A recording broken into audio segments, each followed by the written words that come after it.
Salut à tous, aujourd'hui on se retrouve dans un tout nouveau style de vidéo où on va parler rumeurs et en l'occurrence dans cette vidéo, on va voir tout ce qui se dit sur les prochains drones FPV de chez DJI. Bien sûr, tout ce que l'on va voir dans cette vidéo, donc les photos, les specs, date de sortie, etc.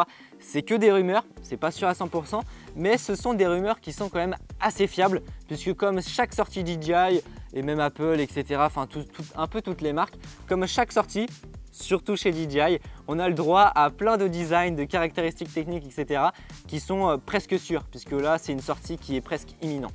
Donc le prochain drone DJI qui devrait sortir sous peu, ça reste à déterminer la date de sortie, mais d'après ce qui se dit, les rumeurs, tout ça, on serait sur une date de sortie qui serait le 23 août pour annoncer le tout nouveau drone FPV de chez DJI, le Avata. Début 2021, DJI nous annonce son nouveau drone FPV, le DJI FPV. Et c'est un drone qui, on va pas se le cacher, a fait beaucoup bouger les choses dans le monde du FPV, puisque aujourd'hui, si on veut se lancer dans le FPV, eh bien, si on n'est pas bricoleur, on n'est pas trop informatique et tout ça, eh bien forcément ça peut faire peur. Les plus gros défauts du DJI FPV, c'est déjà qu'il était tout en plastique, contrairement à un drone tout en carbone. Donc forcément, si on crache avec, eh bien il y a de très grandes chances qu'il soit totalement détruit. De par son design, le comportement était un petit peu pâteux, c'était un petit peu bizarre pour ceux qui avaient déjà l'habitude de voler en FPV. Et surtout, et ça c'est mon plus gros regret, la qualité d'image, elle n'était pas extraordinaire. Alors quand on filme de jour, il n'y a pas de problème, mais dès qu'on vient à filmer dans des conditions un petit peu plus compliquées,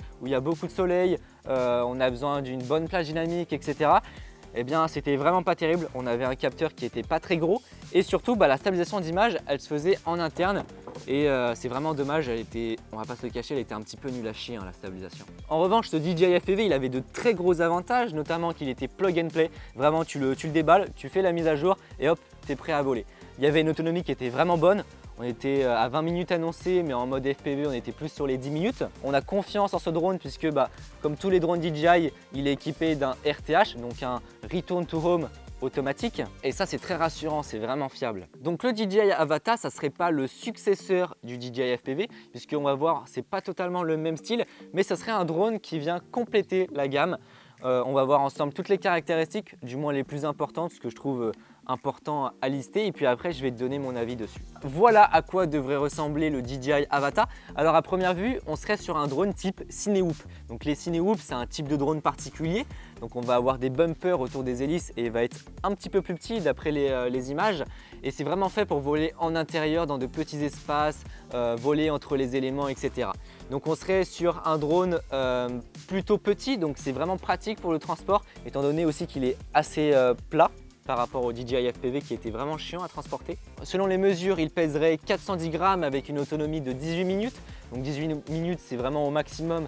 Mais en réalité, comme le DJI FPV, je pense qu'on sera aux alentours des 10-12 minutes. Ça dépend de comment on vole. En sachant que l'on pourra atteindre une vitesse maximale de 27 mètres par seconde, ce qui est vraiment pas mal. C'est environ 90 km/h. Certes, c'est beaucoup moins que le DJI FPV, mais comme je te l'ai dit, on est vraiment sur un drone qui est fait pour voler lentement entre les éléments. La caméra, elle serait installée sur une nacelle pour pouvoir l'orienter de haut vers le bas. Ça, c'est génial. Et on serait sur un capteur CMOS de 1 sur 1,7 pouces de 48 millions de pixels avec un FOV de 155 degrés et une ouverture à f2.8. À voir ce que ça donne selon les tests. On sait que DJI sont très forts en intelligence artificielle, etc. Peut-être qu'ils vont faire des miracles. On va voir ça. En vidéo, on pourra faire de la 4K 60 et de la 2,7K jusqu'à 100 images par seconde. Ça, c'est un petit peu dommage qu'on n'ait pas de la 4K 100. C'est vraiment sympa pour faire des ralentis, etc. Et sur le DJI FPV, c'était disponible. Sur le Mavic, ça l'est également. Au niveau de la stabilisation, on serait sur Rocksteady 2.0, donc une version de la stabilisation améliorée. J'espère vraiment qu'ils ont fait des miracles. Et aussi Horizon Steady. Donc l'Horizon Steady, ça permettrait de corriger l'horizon. Donc peu importe l'orientation du drone, s'il est penché ou non, eh bien l'horizon restera droit. On a cette technologie sur les GoPro notamment.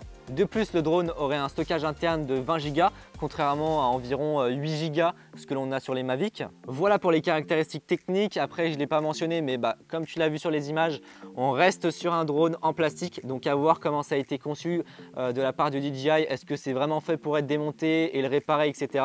J'ai un peu peur sur les protections d'hélice. C'est le genre de truc qui peut casser si jamais on a un crash. Et là, j'ai l'impression que c'est pas vraiment démontable d'après les photos. Puisque si on regarde sur le dessous, eh bien on a plein de capteurs.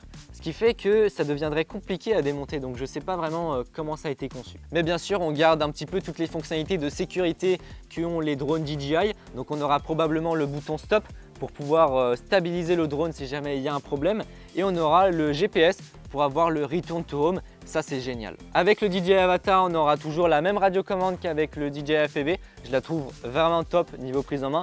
On pourra toujours utiliser le motion control. En revanche, pour le masque, enfin plutôt les lunettes maintenant, on a un nouveau design et ça j'attends depuis un petit moment, c'est pour ça que je fais cette vidéo d'ailleurs. Le problème avec les premiers masques DJI, donc les masques DJI V1 et V2, c'est que on a un format qui, comme tu peux le voir, est assez gros. Alors ça pose aucun problème, l'écran à l'intérieur il est énorme. Le problème avec les masques DJI V1 et V2, c'est que comme tu peux le voir, ils sont quand même vraiment gros. Enfin, il n'y a pas de problème, ça marche très bien, l'écran est très agréable à regarder, mais à transporter c'est un petit peu chiant. Avec les nouvelles DJI lunettes 2, déjà on aura un format qui est beaucoup plus petit d'après les photos. Au niveau de la largeur, ça sera la même chose, mais la hauteur, ça sera vraiment beaucoup plus fin, donc pour le transport, c'est vraiment top. On aura un écran OLED intégré, enfin bref, je te passe tous les détails. On peut voir sur les photos que sur le dessus, on va retrouver 2 antennes pliables et non pas 4 prises SMA comme on l'avait sur le masque.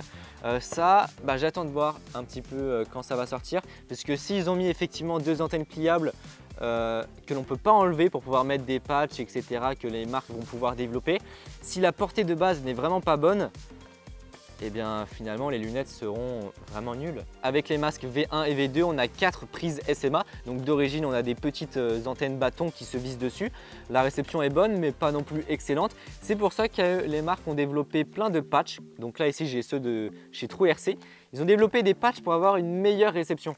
Et aujourd'hui, j'ai rien à dire, hein, j'ai eu aucun problème avec. En revanche, si sur les lunettes, on n'a pas la possibilité de mettre des patchs, si la réception, enfin les antennes d'origine sont vraiment pas bonnes, et bien finalement, ça sera pas ouf quoi. Et oui, parce que ce qui me fait peur, c'est que d'après les rumeurs, le DJI Avata aurait une portée de 2 km. Alors, si dans le rayon de 2 km, la portée est bonne, il n'y a pas de souci. De toute façon, avec un Cinehoop, on va jamais aller très loin. Mais j'ai peur que cette limitation vient du masque justement. Voilà, je ne vais pas m'avancer plus sur le sujet, je pense qu'on a vu les caractéristiques principales. Maintenant, niveau tarif, on aura plusieurs packs qui seront disponibles. Déjà, on va avoir le ProView Combo, je te mets un petit aperçu à l'écran.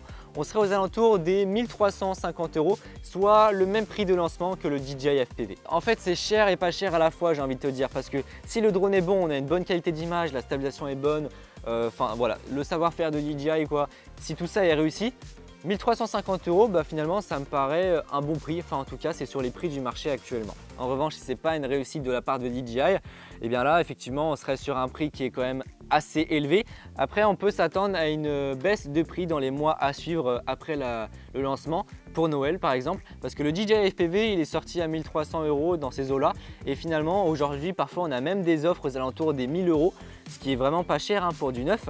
Le second pack sera le Fly Smart Combo. Ça sera le même contenu que celui précédent, sauf qu'on ne sera pas sur les lunettes DJI 2, mais on sera sur l'ancien masque, donc le DJI FPV V2. Celui-ci serait proposé aux alentours des 1150 €, ce qui est cette fois-ci un petit peu plus abordable, et je pense que c'est le pack qui va intéresser le plus le grand public. Parce que le gars qui va acheter ça pour s'amuser, etc., il s'en fout peut-être un petit peu d'avoir le dernier masque. Concernant le prix du DJI Avata seul, donc juste le drone, et le prix des lunettes seul, on serait aux alentours des 650 €.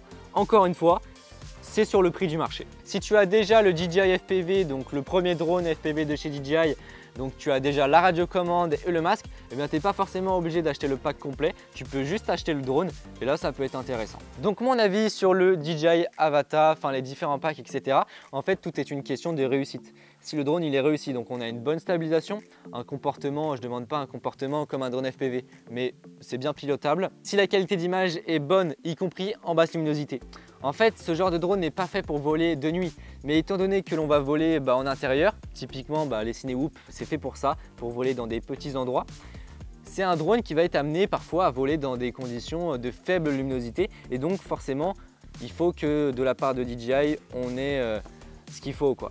Je demande aussi beaucoup au niveau de la stabilisation, j'espère que ça sera au rendez-vous. Après au niveau des codecs, effectivement on n'a pas de 4K 120, mais en même temps comme on va filmer en intérieur, c'est pas non plus indispensable. Voilà, ça c'est les points les plus importants, qualité d'image, stabilisation, possibilité de réparation aussi, ça c'est très important si jamais on le crache. Maintenant, on verra ce qu'il en est lors de la sortie. Pour moi, ce drone, typiquement, il va être destiné un petit peu à tout le monde, donc aux personnes qui aimeraient se lancer dans le FPV par exemple, puisque c'est plug and play, hein, vraiment tu le reçois et tu peux démarrer. Donc pour se lancer, mais aussi pour un cadeau par exemple, c'est très bien. Mais j'ai remarqué aussi que beaucoup de personnes qui font des prestations utilisent le DJI FPV parce que certains prestataires n'aiment pas s'embêter avec tout ce qui est bricolage, etc. Enfin bref, ils n'ont pas le temps de s'embêter avec tout ce qui est la configuration d'un drone FPV et aussi l'entraînement, hein, puisque ça demande beaucoup d'heures de simulateur. Et donc beaucoup de personnes qui proposent des prestations parfois utilisent un DJI FPV. Et bien typiquement, ce DJI Avata pourrait leur convenir aussi pour leurs prestations. Voilà, je pense avoir tout dit. N'oublie pas que tout ça c'est des rumeurs, bien sûr que certaines choses peuvent changer, c'est pas sûr, mais en tout cas au niveau du design, les photos, etc., c'est quasiment sûr que ça va être ça. Pour la date de sortie, je te l'ai dit, normalement c'est le 23 août, ça reste à déterminer d'après les rumeurs. En tout cas, on se retrouvera lors de la sortie pour débriefer de ce qu'il en est. J'espère que cette vidéo t'aura plu. N'hésite pas à me dire ce que tu en penses de ce DJI Avata. Est-ce que tu fais du FPV ou non? Tout ça, tu me mets ça dans les commentaires. N'hésite pas à me suivre sur Instagram et à partager cette vidéo. Et puis sur ce, on se retrouve pour une prochaine vidéo. Allez, salut! Le DJI Mavic 3, c'est le drone idéal pour tous les filmmakers et amateurs de l'image.